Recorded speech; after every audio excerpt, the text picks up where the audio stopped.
6 years with Mike, but he kept a younger girl on the side. From rags to riches, I didn't get a grand proposal, just indifference and humiliation. When I suggested breaking up, he smirked. Okay, but you've caused trouble with me and my family, and you've been with me all these years. Besides me, who else would want you? Later at a party, when news of my engagement came out, Mike lost his composure and demanded to know who it was. The moment I spoke up, everyone turned to look at the man sitting in a position of power and elegance. He paused with the cigarette in his hand. Then he looked at me with deep eyes and said, "Since it's out in the open, sit next to me." When I arrived at the company, Mike was in a meeting. What bad luck, I wish I hadn't worn these shoes. I look better than her, don't you think? Turning my head, I saw the girl across from me wearing the same CL red-soled high heels. Her colleagues were pale with fear, whispering to her, "Selena, that's Lisa. She's also a senior executive at the company, Mike's future wife." As I gazed at her, Selena walked up to me boldly, pointing at the part of the bracelet visible on my wrist and said, "Lisa, you also wear a Bulgari Serpendi bracelet?" "Mine was a gift from Mike, is yours too?" Employees stared in shock, and I saw the expensive bracelet on her fair wrist. Mike had never given me such a valuable gift. He gave me the most expensive, a luxurious bag. Back when he had nothing, I scolded him for spending recklessly. Now that he's successful, he forgets my birthday, often due to being overwhelmed with work. I realized he wasn't too busy to remember, he just didn't want to make an effort for me. Seeing me silent, Selena's smile turned smug, matching a person to the appropriate gift. "Maybe you're not deserving of it in Mike's eyes." There was an exaggerated gasp from behind Selena. The nosy employees, looking pitifully at me, came closer to listen. Had they forgotten that before becoming Mike's girlfriend, I was a wealthy heiress? I smirked and rolled up my sleeve to reveal the full bracelet. It sparkled with diamonds. "Little sister, he's quite stingy with you. Mine is all diamonds, can buy 10 of yours. Besides, I'm not like you. I don't need to rely on flirting to receive gifts. I can buy whatever I want myself." Selena stood frozen, her face turning extremely unpleasant. "What are you all crowding around for?" Mike's voice interrupted. The onlookers dispersed. Selena, looking distressed, threw herself into his arms, her eyes teary. Mike stiffened slightly and glanced at my reaction. Until she murmured, "Mike, Lisa said I sell myself." Mike, normally gentle, looked displeased now. "Lisa, why are you so harsh with your words?" They stood together, a natural contrast to me. I crossed my arms, looking at her badge, and directly asked him, "Seasoned professional manager, recently hired?" Senior roles require over 5 years of experience. What's her background? How did she get this position? Did she follow the proper procedures? Rubbing his brows wearily, he said, "You interrupted an important meeting for this trivial matter?" I sneered, "Don't evade the issue. We run a legitimate company, not a small workshop. Our company policies were crafted word by word together. Mike, if you want to keep someone, do it discreetly, don't come to disgust me in public." Silence fell around us. He hesitated for a moment, suppressing his anger. "Lisa, I'm the actual controller of the company. As the boss, I have the authority to appoint, and you have no right to meddle." With a hint of a crying voice, Selena fearlessly said, "Lisa, obviously, Mike and I are true love. Since you two aren't married, a man unmarried, a woman not wed, why do you want to impose moral restraints and speak so harshly?" She added, muttering, "Dating for 6 years but still not married, then it's never going to happen." We all heard that. Mike, still harboring some anger, looked at me indifferently but didn't argue. Everyone exchanged glances. I looked at that familiar yet unfamiliar face and suddenly felt that everything was meaningless. A tough client finally agreed today. I had planned to celebrate with him at a revolving restaurant, excitedly rushing to the office. But while I was out hustling and bustling, entertaining and making deals, he was pampering a delicate flower with our joint efforts. Feeling disheartened, I didn't want to say another word to him. I grabbed my bag, pushed past him, and left. As the elevator doors closed, I saw Mike standing still in silence, his expression unreadable. Selena clung to him, smugly making a face at me.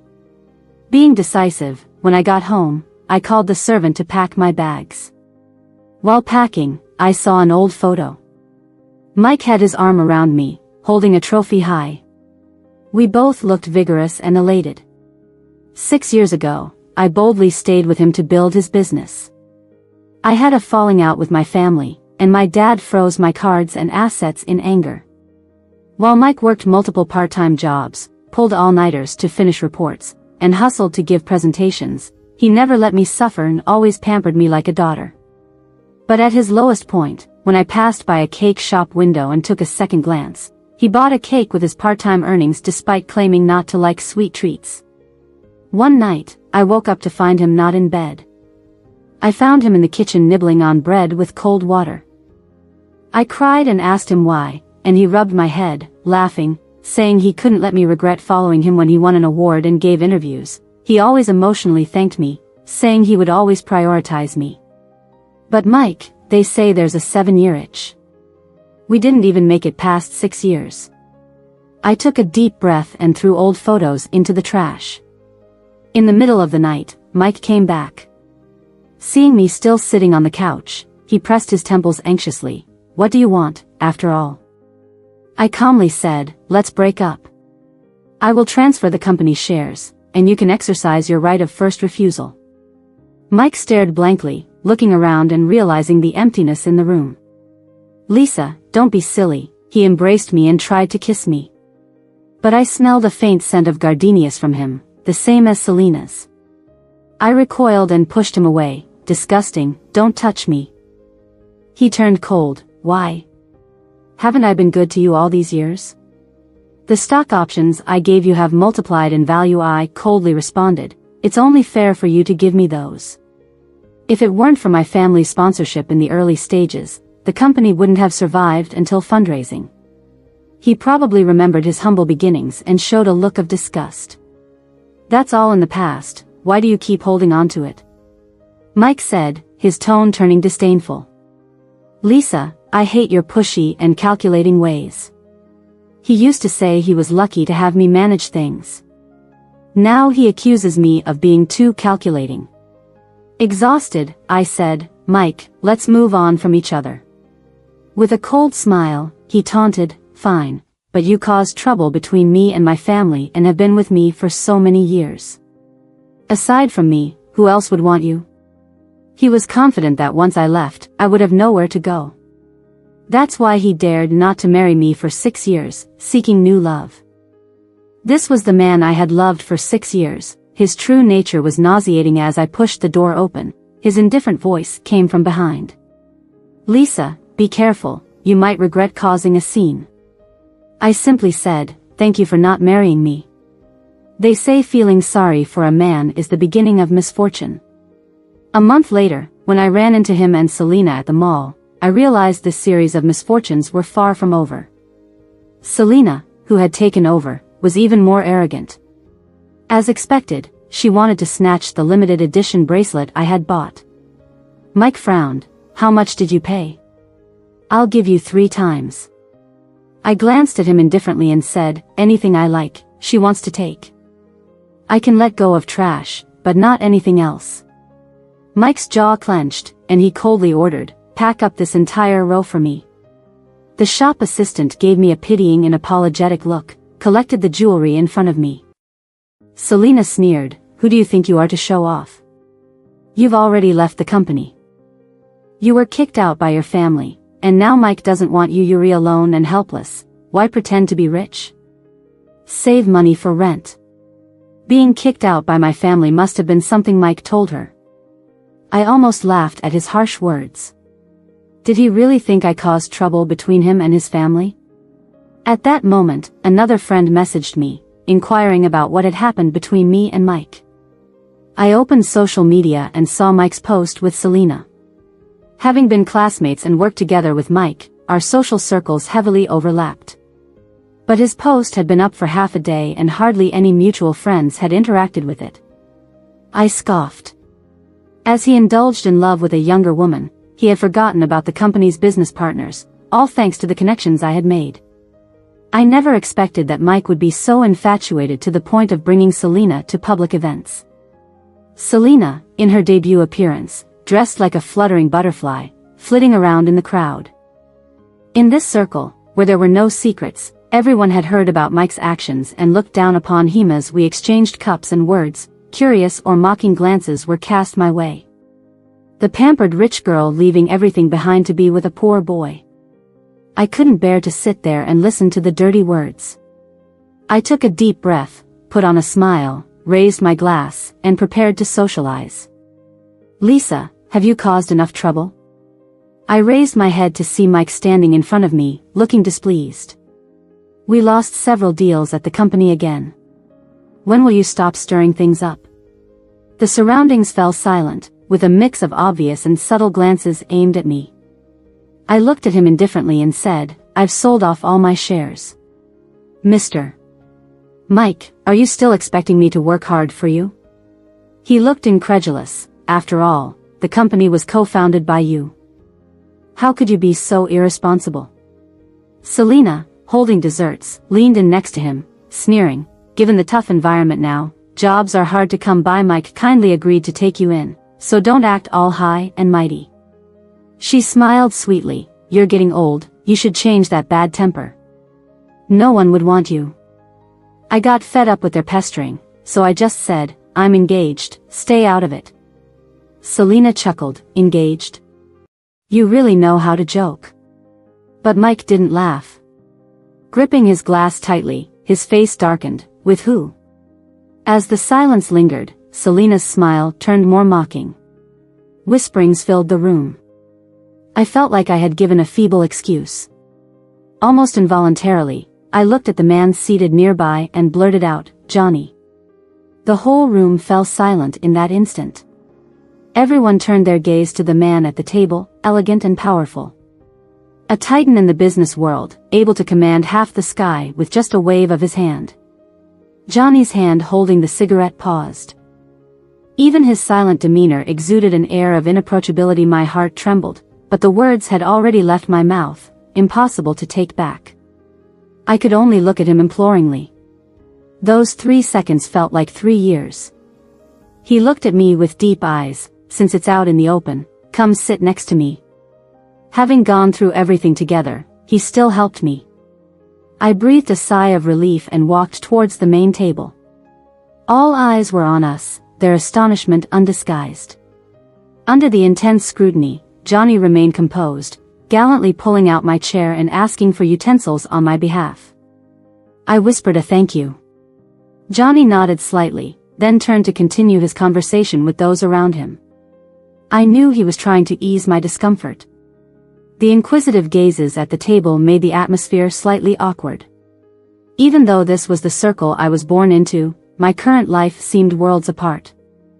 Seated beside me was a childhood friend from a wealthy family, now married and preoccupied with fashion shows at high-end venues. She raised her glass and clinked it with mine, a look of undisguised pity in her eyes. "Do you regret it? If you had just behaved as your family's precious daughter, the people mocking you today would have only held you in esteem." I looked up and met Mike's gaze. He was still standing there, staring at me intensely, the hand holding his glass turning white with the pressure.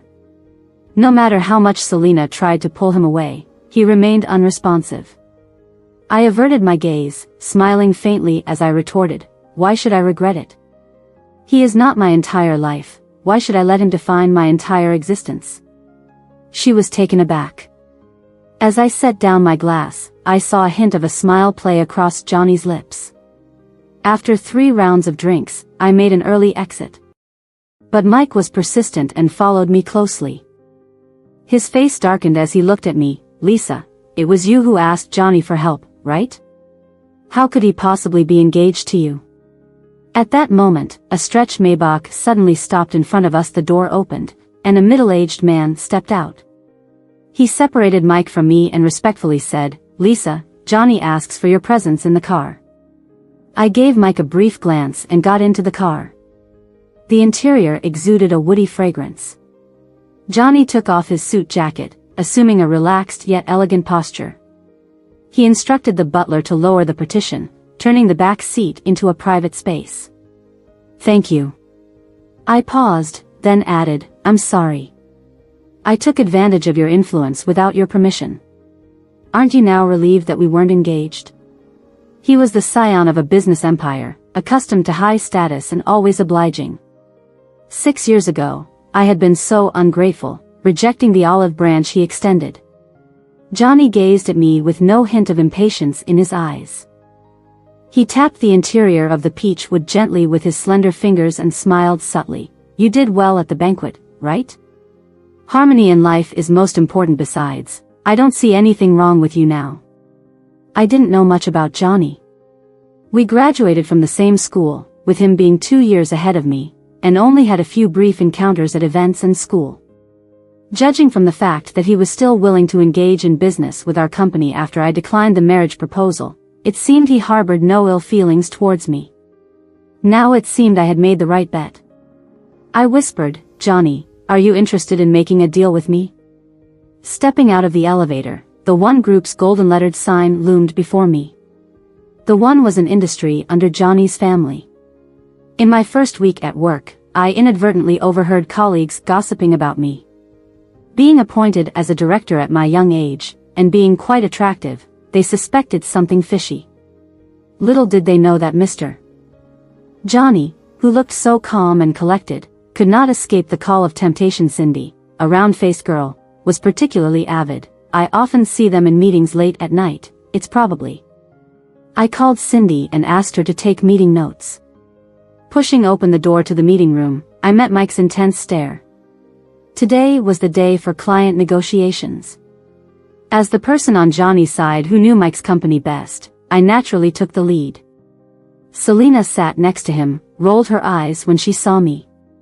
In the past, I was in charge of business at Mike's company, and it was obvious that Selena had her eyes on my position. However, she could only recite everything by rote in front of the screen. Once interrupted, she would forget her lines, and when it came to professional issues, she was clueless. Mike had to step in numerous times, looking embarrassed, and the presentation was a mess. As the client's impatience grew and they kept checking their phones, I knew this deal was going downhill. I stood up, turned off the screen directly. Selena was stunned. "Lisa, what are you doing?" I ignored her and said to everyone, "I didn't explain clearly just now. Let me add more details." Having worked at the previous company for 6 years, I was naturally familiar with the business. Taking the questions the client had asked earlier as a starting point, I quickly unraveled the situation and took control again. The clients nodded frequently and had a positive interaction with me, while Cindy looked at me with more admiration. Mike gazed at me intently, ignoring Selena's attempts to catch his attention. She sat motionless, defeated. The meeting ended with a successful signing. When I left the meeting room, Mike was still reprimanding Selena coldly. "It was such an important event. Why did you insist on taking over?" He warned her not to participate in such events in the future. Now Mike's company was on the decline, and he couldn't afford to take risks anymore. She had tears in her eyes and argued aggrievedly. Of course I knew how important today was. "You saw it, I prepared for this meeting for a whole month." As I walked out, Mike pushed her aside and came after me. Selena was startled, staring at me with hatred. With a glint in his eyes, he said, "Lisa, don't get me wrong. I'm just working for the One." I cut him off and said, "If you want to praise her, you should see if she can handle it. If there's a next time, I'll rethink whether it's necessary to renew the contract with us." Angered by my words, Mike said in a somewhat embarrassing manner, "Are you just here in Johnny's company to provoke me?" Seeing me about to leave, he grabbed my wrist tightly and said in a low voice, "Resign, let's talk when we go back." Ignoring the busy corridor around us, I coldly told him to let go. Suddenly, Selena shouted loudly, "Lisa, you're engaged. Why are you bothering my boyfriend?" She cried, accusing me, "You have a great fiancé like Johnny. Why are you trying to steal mine?" Her words were shocking. Everyone stopped and watched us tug at each other.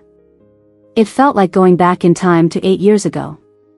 Back then, before my stepmother took over, she came to my school and stopped me in public. She slapped me. "Your mom is shameless, getting old and ugly, causing my miscarriage. You, the lowly offspring of a lowly creature, will all pay." I was slapped and turned my head, feeling a ringing in my ears. Everyone watched silently, mocking the wealthy family's messy private affairs.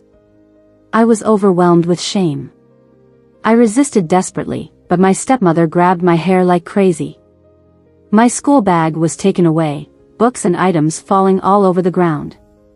Until someone stood in front of me, firmly holding her back and warning her that he would call the police if she misbehaved again.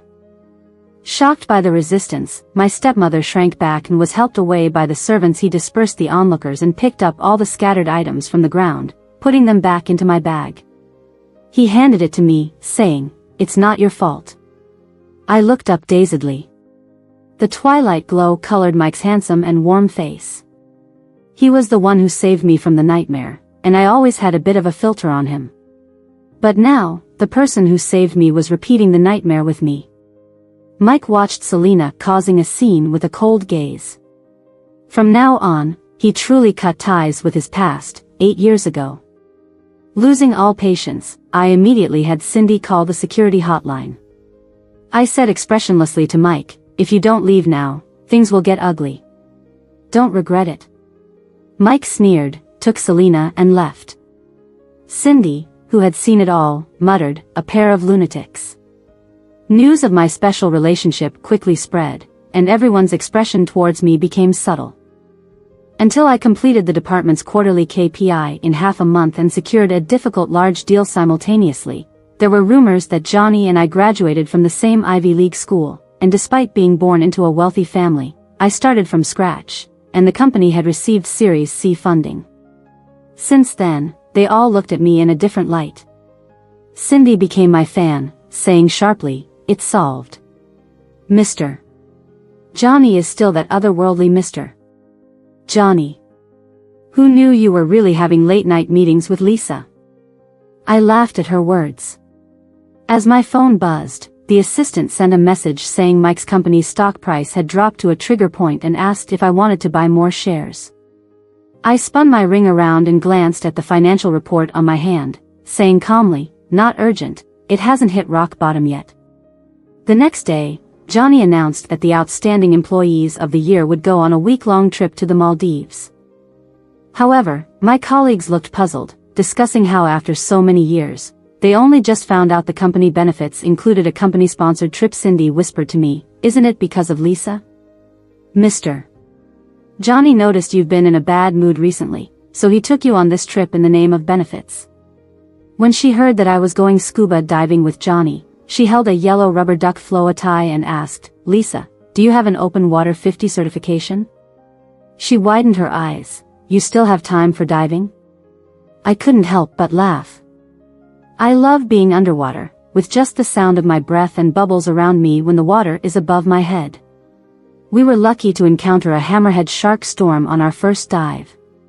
Under the deep blue sea, watching these strange creatures swirl above us, it felt almost like a moment of reconciliation with my own life.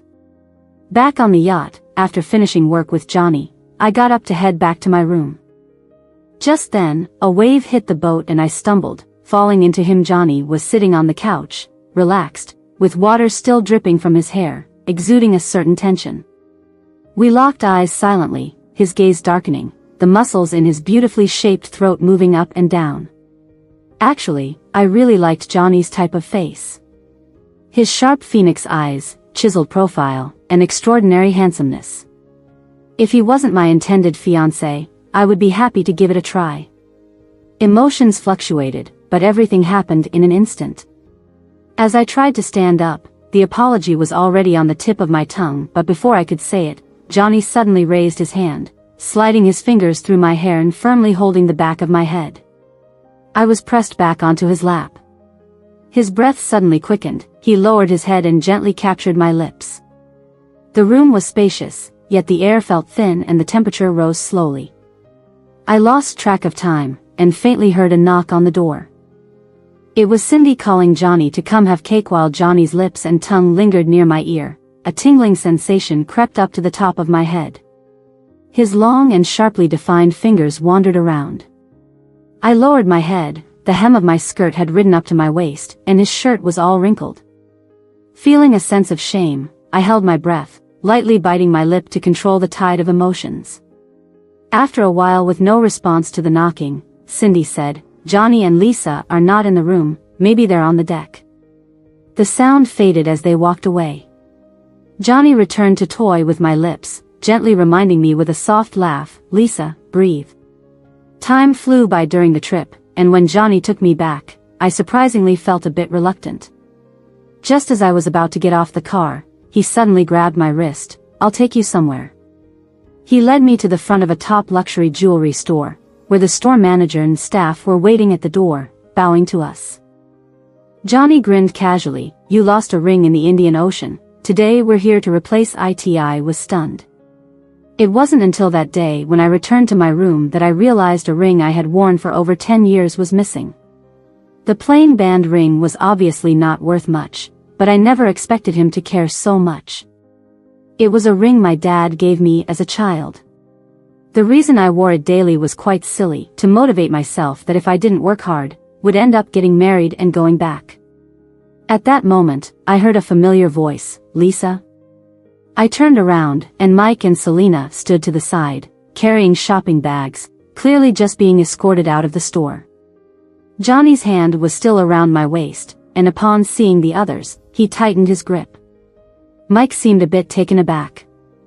I had blocked him, yet he had been trying to contact me using different numbers during this time, all of which I had added to my block list. When he regained his composure, he still wanted to come to me. However, the staff had drawn a red line and barred him from entering. Selena stood behind him, looking humiliated. Without looking back, I entered the store with Johnny. When we returned to the residence, I played with the new ring, while sending a message to my assistant, "You can begin now." Soon after, Mike couldn't hold back and came to see me in person. Through gritted teeth, he asked, "Lisa, did you join the one just to maliciously acquire my company? Are you willing to degrade your own efforts just to retaliate against me? Or do you want to win Johnny's favor by taking my company?" He was suspicious. I smiled and let him frantically speculate. "Do you have time to argue with me? Your time is running out." He coldly laughed. "Do you really think you have what it takes?" With that, he slammed the door and left. Just as I arrived at the company, my secretary informed me, "Lisa, there's a visitor waiting for you in the office." Upon opening the door, I saw an unexpected guest. My father stood by the window, his expression still stern. He looked at me coldly. "It's been 6 years, haven't you learned your lesson? Running after a poor boy, becoming the subject of ridicule." I remained silent for a moment. "Dad, my company's market value has doubled in the past 6 years, likely ranking at the top. Don't you see any of this? What do we lack in our family just because of what you earn?" He snorted. "For the sake of money, you've tarnished your own reputation." He always easily denied my achievements, bringing me back to where I started. Once again, becoming the poor little girl from childhood who was ignored and abused by everyone. "I see that Johnny doesn't reject you. Come with me to apologize to the merchants, and I can consider asking about the marriage arrangement from both families." I said softly, "Is that what you want?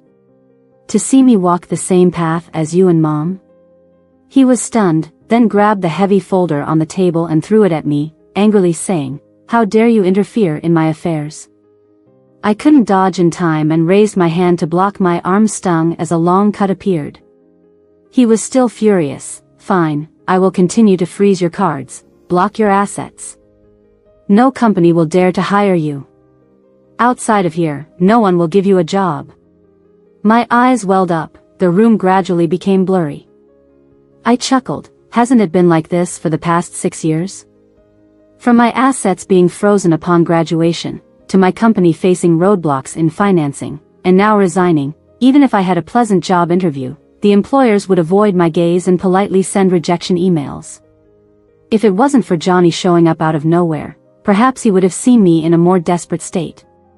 My father shook with anger and left, slamming the door. I stood still.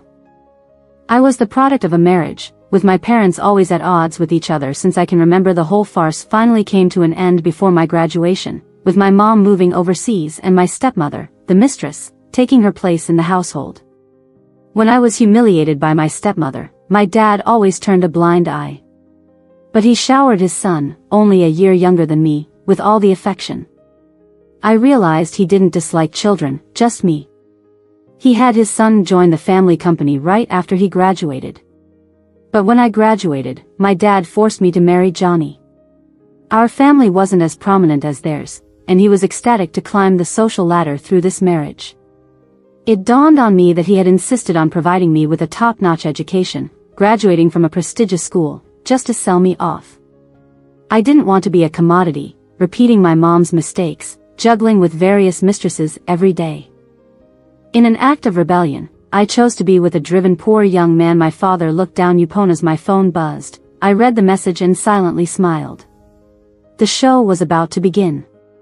At a grand banquet, all the important figures had gathered. Mike was surrounded by people, looking ecstatic. Everyone congratulated the company on its recent success in securing a big deal. Mike was truly a young talent, on the verge of going public. He modestly smiled, "Thank you, everyone. The company was facing a hostile takeover not long ago, but thankfully, with your help, we overcame it. And this latest big deal was also possible thanks to this major shareholder here." He had Selena by his side, charming everyone, stealing the spotlight. Even my dad, who always looked down on Mike, raised his glass to him and offered kind words. Our family depended on Mike for its future. My dad called me over. "My daughter has disappointed me, causing a lot of trouble in the past. Lisa, quickly go and toast to Mike." Selena, linking arms with my stepmother, acted affectionate. "Uncle, don't be upset. Even though Lisa has been with Mike for 6 years, and was even kicked out, Johnny still wants her." My stepmother looked around cautiously and said sarcastically, "By the way, why haven't we seen Johnny? Didn't they get engaged?" Selena pretended to be surprised. "You didn't know about their engagement, Auntie?" Like mother, like daughter, Lisa and her mom are both unlucky.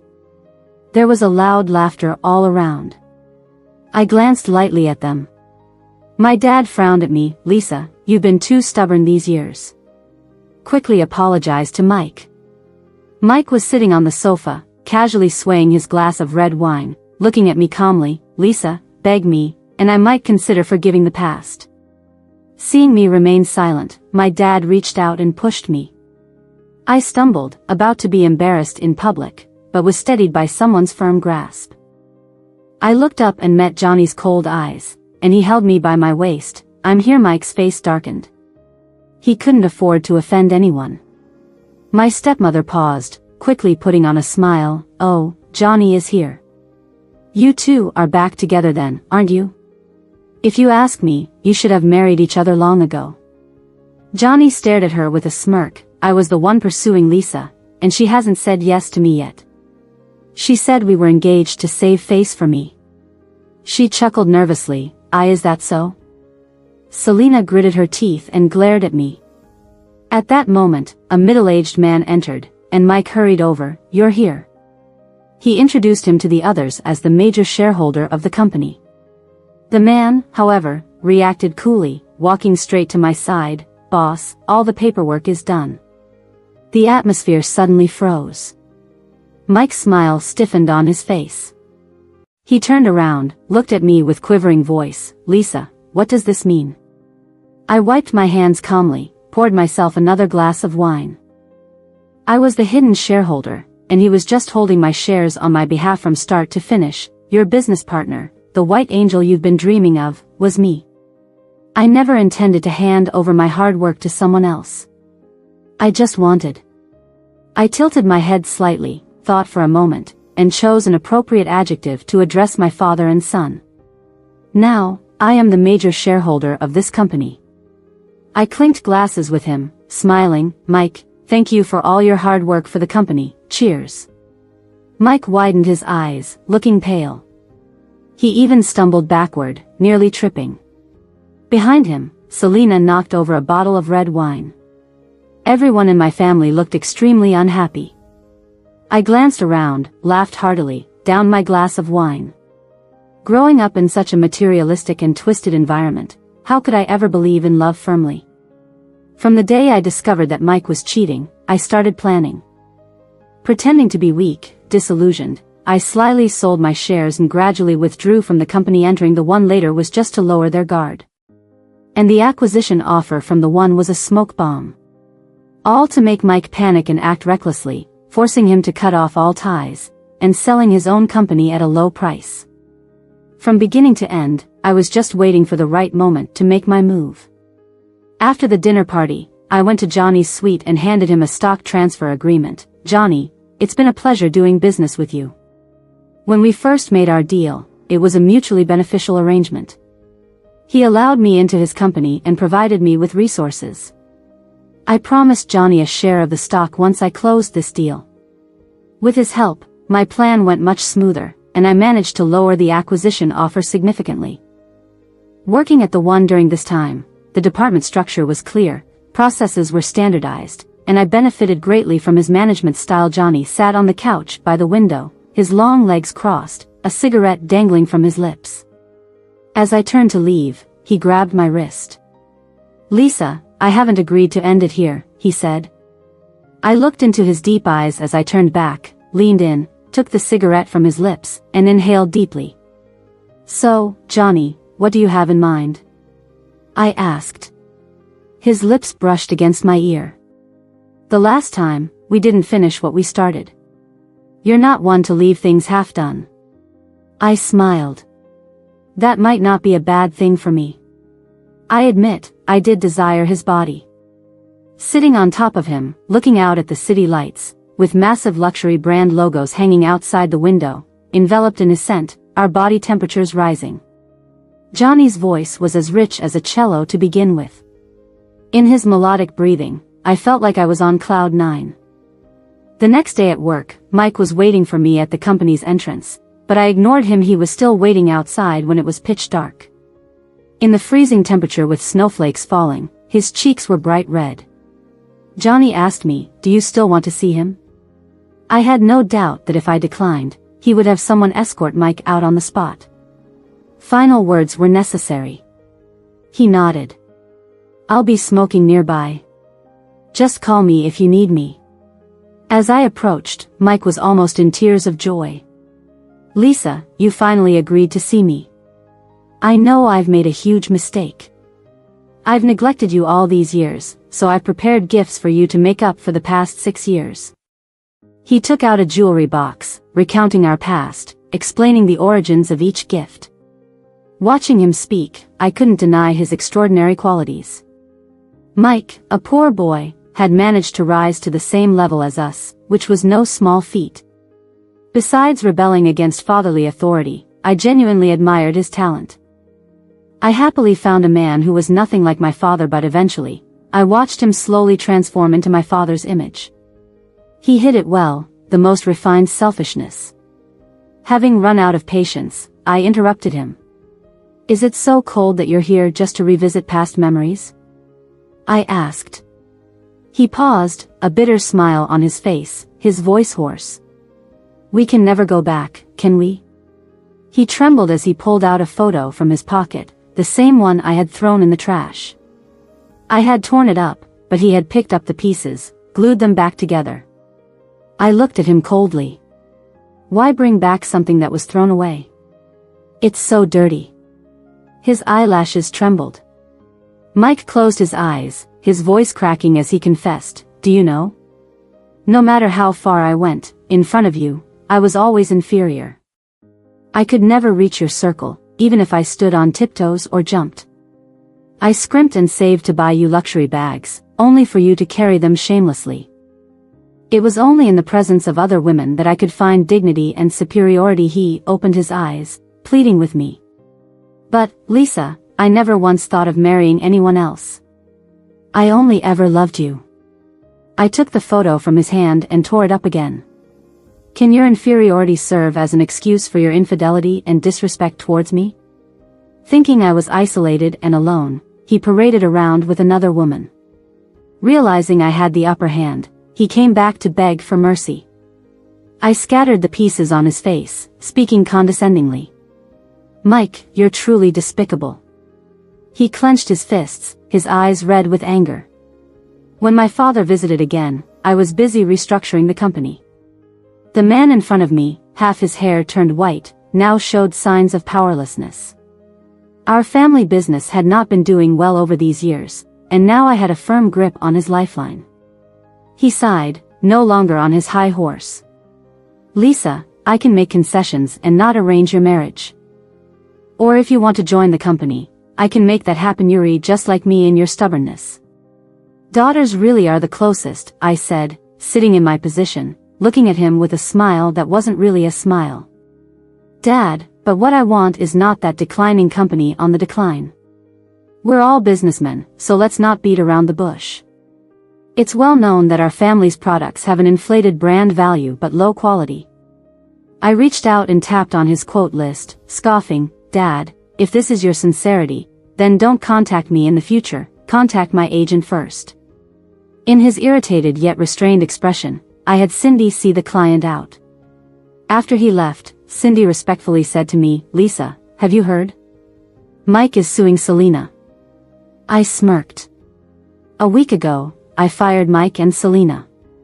Mike signed a 2-year non-compete agreement, and the company paid him compensation. If he joins a competitor or starts a business in the same field within 2 years, he has to pay double the compensation to the company. This industry changes rapidly, and 2 years later, he might have missed the boat. When Mike signed, his hands were trembling, almost on the verge of tears. Selena made a lot of mistakes during her tenure, and the company legally demanded a hefty compensation from her. She begged Mike for help, but he was too preoccupied to care, just wanting to get out. Selena even threatened with scandal, and they almost came to blows on the spot. Now, the two of them are at each other's throats, and Selena exposed him for two-timing and office politics, tarnishing his reputation. Finally, Cindy concluded, poor men sure play clever tricks. A few days later, I attended Johnny's dinner party. While helping his mother arrange flowers, she chatted with me, saying, Mike didn't smoke before. He started after you rejected his proposal. It caught me off guard. She winked at me, if you want to know his secret, go to the backyard. I asked Johnny to show me around. In the backyard, a pony was prancing around.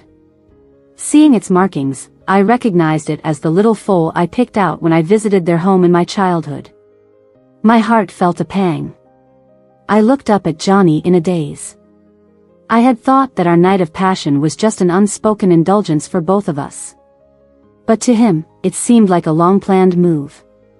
Yet, his feelings for me were almost miraculous. Johnny seemed to sense my unease and gently held my face. Don't be afraid, he murmured against my lips, what you fear will never happen. Johnny's epilogue, the day Johnny decided to end everything was the day he met Lisa. He was 10 years old, his mother being sent to a mental institution, becoming a pawn in the power struggles of the elite. Even the servants shunned him, and he had a fever for days with no one caring. He lay in the backyard storeroom, resolved to quietly embrace death. But then he saw Lisa being scolded by her stepmother and alienated by her brother. She cradled the leftover, weak foal, her eyes shining brightly. Suddenly, he no longer wanted to die. He struggled to the table and made a call. Later, he fought tooth and nail to climb to a high position. The path was strewn with thorns, and when he felt like giving up, the memory of her eyes that day came rushing back, urging him on. They met again at a university debate, where he watched her flawlessly dismantle her opponents with her arguments, leaving them speechless. He often saw her studying in the library, working hard despite her wealthy background, just like him. He engineered chance encounters on her usual routes, but never dared to approach her further. With threats looming behind him, he couldn't bring himself to involve her. On the day Lisa was openly harassed by her stepmother, he was supposed to be working on an important report. When he hurriedly got up, not even pausing to clean up the spilled water on his computer. But when he arrived, another man was already shielding her. Fate played another cruel joke. He was too late. He had just ascended to power, still unstable, not daring to directly contact her. He only mentioned Lisa's name when his parents asked about a marriage alliance. By then, she was already with Mike, standing together. She decisively refused and fell out with her family. That night, Johnny lit his first cigarette. This was for the best, he thought. After all, without a shared background of suffering, their energy should be spent on making a living. Mike should understand better how to love her. In the 6 years that followed, he tried. But every date, he thought of the various women around his father. Except Lisa. He remembered the scent of her perfume. He had forced himself to do many things against his will, but in this, he couldn't push. If he didn't like it, he couldn't pretend. He watched from a distance there were business dealings with Mike, which he subtly handled, and then also caused trouble for Lisa's father's company. Until that dinner party. Mike and her had a public fallout, and everyone was laughing at her. He wanted to help, but feared public opinion, afraid of dragging her into deeper trouble. Finally, Lisa looked at him. Her eyes were stubborn and panicked. In those 3 seconds, Johnny thought about a lot. The past decade flashed before his eyes like a carousel. And yet, it felt like he thought of nothing. He heard himself say, "Since it's out in the open, come sit next to me now."